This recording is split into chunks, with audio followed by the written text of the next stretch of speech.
حضرت ابو بکر صدیق رضی اللہ تعالیٰ عنہ خلیفۃ المسلمین بنے، خلیفہ بنے تو سویرے جس رات خلیفہ بنے سویرے سر پہ ٹوکری رکھی، منڈی کی طرف جا رہے ہیں۔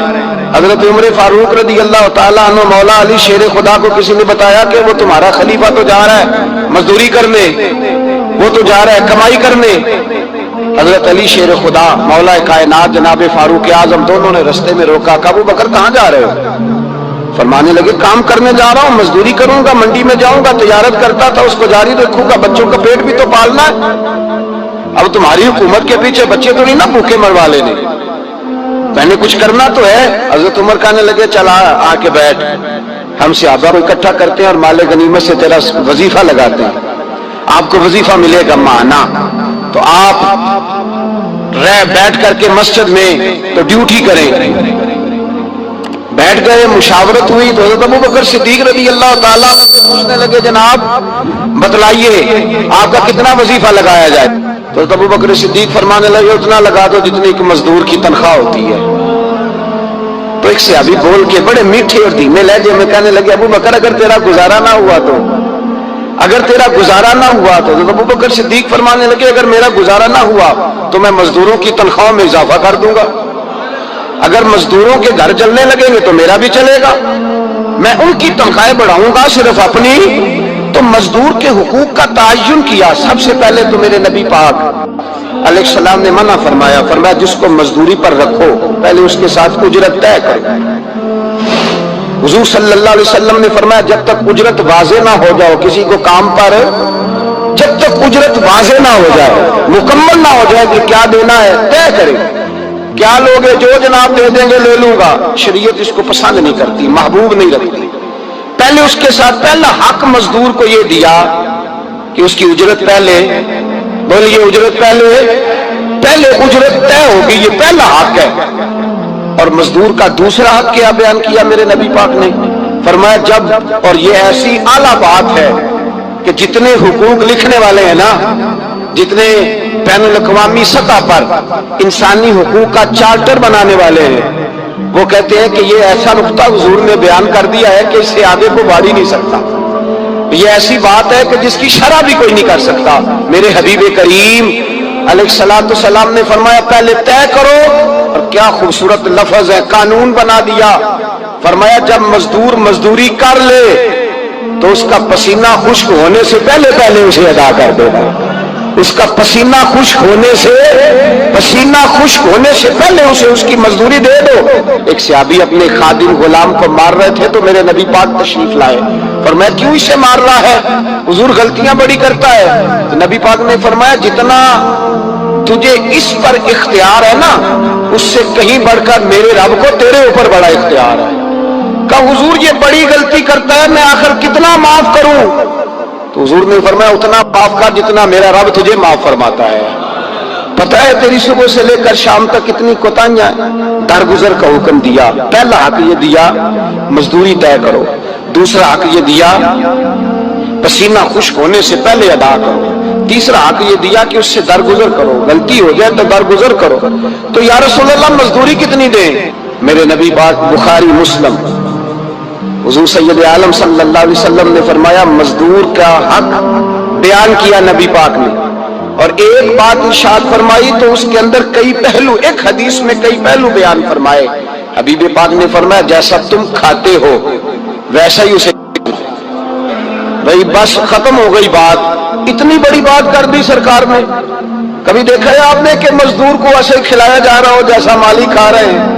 حضور نے فرمایا بھئی مزدوروں کا حق یہ ہے کہ جیسا تم نے کھانا ہے ویسا اسے کھلانا ہے، اور فرمایا جیسا تم نے پہننا ہے ویسا اسے پہنانا ہے۔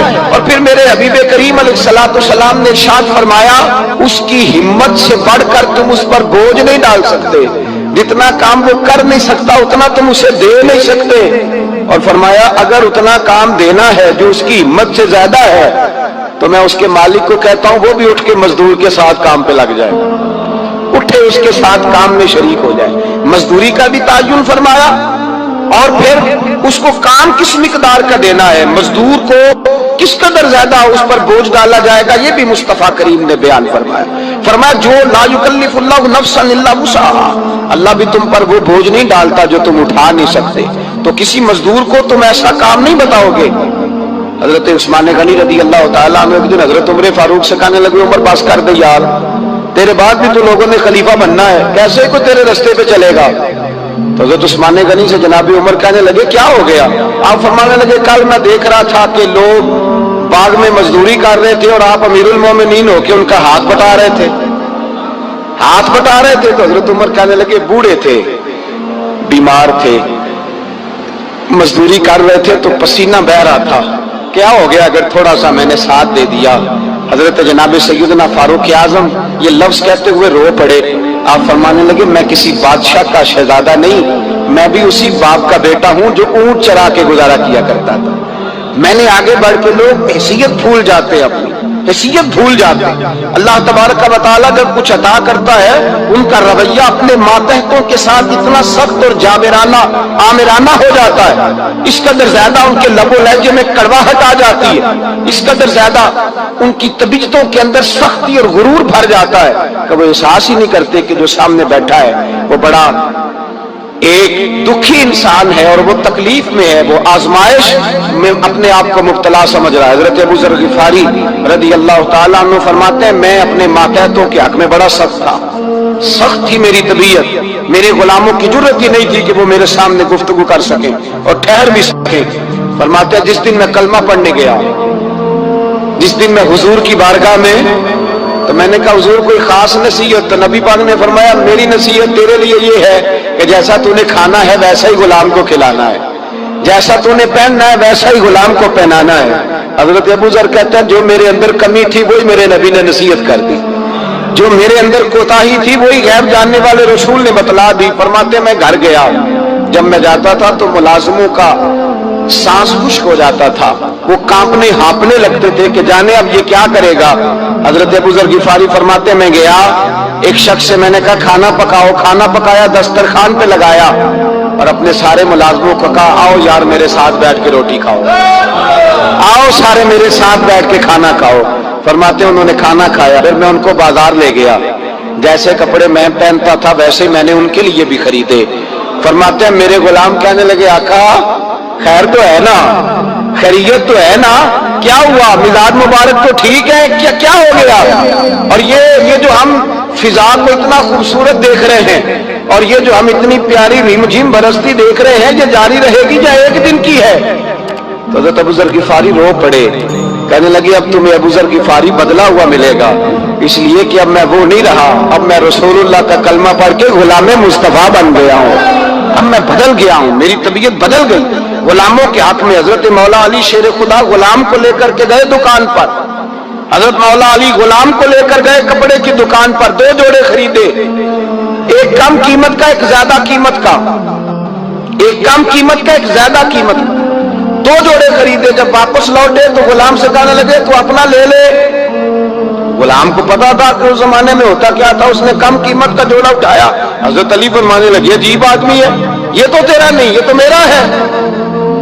اس نے کہا حضور کس طرح سے؟ آپ فرمانے لگے تیرے لیے قیمتی جوڑا اس لیے خریدا ہے کہ تو جوان ہے اور میں نے اپنے لیے اس لیے چھوٹا خریدا ہے کہ میں تو اب بوڑھا ہو گیا ہوں، مجھے تو عادت نہیں. کہنے لگا حضور بوڑھے اور جوان کا مطلب نہیں، آپ علی ہیں. من کنت مولا فہذا علی، علی مولا، علی مولا. آپ چونکہ مولا علی ہیں اور آپ امیر المومنین ہیں لہذا آپ نے تخت پر بیٹھنا ہے، آپ نے سلطنت کو چلانا ہے، آپ پہ نہیں ہے. حضرت علی فرمانے لگے تو میرا غلام بنا ہے نا، تو نے ابھی میرے نبی کا دیدار نہیں نہ کیا، تو بعد میں آیا ہے نا، اگر تو اس دور میں ہوتا تو جان جاتا کہ یہ عمل میرا ہے، پر اس کے پیچھے جو نصیحت کے پھول ہیں وہ مصطفیٰ کے عطا پر. مزدور کو یہ دیا کہ اس کی اجرت پہلے، بولیے اجرت پہلے اجرت طے ہوگی، یہ پہلا حق ہے. اور مزدور کا دوسرا حق کیا بیان کیا میرے نبی پاک نے؟ فرمایا جب، اور یہ ایسی اعلیٰ بات ہے کہ جتنے حقوق لکھنے والے ہیں نا، جتنے بین الاقوامی سطح پر انسانی حقوق کا چارٹر بنانے والے ہیں، وہ کہتے ہیں کہ یہ ایسا نقطہ حضور نے بیان کر دیا ہے کہ اس سے آگے کو بڑھ ہی نہیں سکتا. یہ ایسی بات ہے کہ جس کی شرح بھی کوئی نہیں کر سکتا. میرے حبیب کریم علیہ الصلوۃ والسلام نے فرمایا پہلے طے کرو اور کیا خوبصورت لفظ ہے، قانون بنا دیا. فرمایا جب مزدور مزدوری کر لے تو اس کا پسینہ خشک ہونے سے پہلے پہلے اسے ادا کر دینا. اس کا پسینہ خشک ہونے سے پہلے اسے اس کی مزدوری دے دو. بیچارے نے محنت کی ہے، اپنے گھر جائے. یہ نہیں کہ اس نے مزدوری کیا تو تم نے کہا نہیں ادھر سے پینٹ صحیح نہیں ہوا، یہ تو لے جا 2000 اور پھر میں تیرا حساب کروں گا، ابھی ذرا میں چیک کرا لوں 2-4 لوگوں کو بلا کر کے. وہ فلاں جگہ سے نا ایک کونا خالی رہ گیا. اللہ سے ڈرنا چاہیے، اللہ سے ڈرنا چاہیے. اگر اللہ تبارک و تعالیٰ نے 2-1 آدمیوں کو ملازم آپ کا بنا دیا ہے تو پھر خیال ہونا چاہیے. ایک صحابی اپنے خادم غلام کو مار رہے تھے تو میرے نبی پاک تشریف لائے. فرمایا کیوں اسے مار رہا ہے؟ حضور غلطیاں بڑی کرتا ہے. تو نبی پاک نے فرمایا جتنا تجھے اس پر اختیار ہے نا اس سے کہیں بڑھ کر میرے رب کو تیرے اوپر بڑا اختیار ہے. کہا حضور یہ بڑی غلطی کرتا ہے، میں آخر کتنا معاف کروں؟ تو حضور نے فرمایا اتنا معاف کر جتنا میرا رب تجھے معاف فرماتا ہے. پتہ ہے تیری صبح سے لے کر شام تک کتنی کوتاہیاں ہیں. درگزر کا حکم دیا. پہلا حق یہ دیا مزدوری طے کرو. دوسرا حق یہ دیا پسینہ خشک ہونے سے پہلے ادا کرو. تیسرا حق یہ دیا کہ اس سے درگزر کرو، غلطی ہو جائے تو درگزر کرو. تو یا رسول اللہ مزدوری کتنی دیں؟ میرے نبی پاک بخاری مسلم حضور سید عالم صلی اللہ علیہ وسلم نے فرمایا مزدور کا حق بیان کیا نبی پاک نے، اور ایک بات ارشاد فرمائی تو اس کے اندر کئی پہلو، ایک حدیث میں کئی پہلو بیان فرمائے. حبیب پاک نے فرمایا جیسا تم کھاتے ہو ویسا ہی اسے کھلانا. کوئی نہیں، آپ شاید سو رہے ہیں کچھ حضرات. جیسا خود کھاتے ہو ویسا ہی. بھائی بس ختم ہو گئی بات. اتنی بڑی بات کر دی سرکار نے. کبھی دیکھا ہے آپ نے کہ مزدور کو ایسے کھلایا جا رہا ہو جیسا مالک کھا رہے ہیں؟ حضور نے فرمایا بھئی مزدوروں کا حق یہ ہے کہ جیسا تم نے کھانا ہے ویسا اسے کھلانا ہے، اور فرمایا جیسا تم نے پہننا ہے ویسا اسے پہنانا ہے. اور پھر میرے حبیب کریم علیہ الصلوۃ والسلام نے ارشاد فرمایا اس کی ہمت سے بڑھ کر تم اس پر بوجھ نہیں ڈال سکتے. جتنا کام وہ کر نہیں سکتا اتنا تم اسے دے نہیں سکتے. اور فرمایا اگر اتنا کام دینا ہے جو اس کی ہمت سے زیادہ ہے تو میں اس کے مالک کو کہتا ہوں وہ بھی اٹھ کے مزدور کے ساتھ کام پہ لگ جائے، اٹھے اس کے ساتھ کام میں شریک ہو جائے. مزدوری کا بھی تعین فرمایا، اور پھر اس کو کام کس مقدار کا دینا ہے، مزدور کو کس قدر زیادہ اس پر بوجھ ڈالا جائے گا، یہ بھی مصطفیٰ کریم نے بیان فرمایا. فرمایا جو لا یکلف اللہ نفسا الا وسعها، اللہ بھی تم پر وہ بوجھ نہیں ڈالتا جو تم اٹھا نہیں سکتے. تو کسی مزدور کو تم ایسا کام نہیں بتاؤ گے. حضرت عثمان غنی رضی اللہ تعالیٰ عنہ ایک دن حضرت عمر فاروق سے کہنے لگے عمر بس کر دے یار، تیرے بعد بھی تو لوگوں نے خلیفہ بننا ہے، کیسے کوئی تیرے رستے پہ چلے گا؟ تو حضرت عثمان غنی سے جناب عمر کہنے لگے کیا ہو گیا؟ آپ فرمانے لگے کل میں دیکھ رہا تھا کہ لوگ باغ میں مزدوری کر رہے تھے اور آپ امیر المومنین ہو کے ان کا ہاتھ بٹا رہے تھے. تو حضرت عمر کہنے لگے بوڑھے تھے، بیمار تھے، مزدوری کر رہے تھے تو پسینہ بہہ رہا تھا، کیا ہو گیا اگر تھوڑا سا میں نے ساتھ دے دیا؟ حضرت جناب سیدنا فاروق اعظم یہ لفظ کہتے ہوئے رو پڑے. آپ فرمانے لگے میں کسی بادشاہ کا شہزادہ نہیں، میں بھی اسی باپ کا بیٹا ہوں جو اونٹ چرا کے گزارا کیا کرتا تھا. میں نے آگے بڑھ کے لوگ حیثیت بھول جاتے ہیں، اپنی حیثیت بھول جاتے ہیں. اللہ تبارک و تعالیٰ جب کچھ عطا کرتا ہے ان کا رویہ اپنے ماتحت سخت اور جابرانہ آمرانہ ہو جاتا ہے. اس قدر زیادہ ان کے لب و لہجے میں کڑواہٹ آ جاتی ہے، اس قدر زیادہ ان کی طبیعتوں کے اندر سختی اور غرور بھر جاتا ہے کہ وہ احساس ہی نہیں کرتے کہ جو سامنے بیٹھا ہے وہ بڑا ایک دکھی انسان ہے اور وہ تکلیف میں ہے، وہ آزمائش میں اپنے آپ کو مبتلا سمجھ رہا ہے. حضرت ابو ذر غفاری رضی اللہ تعالیٰ عنہ فرماتے ہیں میں اپنے ماتحتوں کے حق میں بڑا سخت تھا، سخت تھی میری طبیعت، میرے غلاموں کی جرت ہی نہیں تھی کہ وہ میرے سامنے گفتگو کر سکیں اور ٹھہر بھی سکیں. فرماتے ہیں جس دن میں کلمہ پڑھنے گیا، جس دن میں حضور کی بارگاہ میں، تو میں نے کہا حضور کوئی خاص نصیحت؟ تو نبی پاک نے فرمایا میری نصیحت تیرے لیے یہ ہے کہ جیسا تو نے کھانا ہے ویسا ہی غلام کو کھلانا ہے، جیسا تو نے پہننا ہے ویسا ہی غلام کو پہنانا ہے.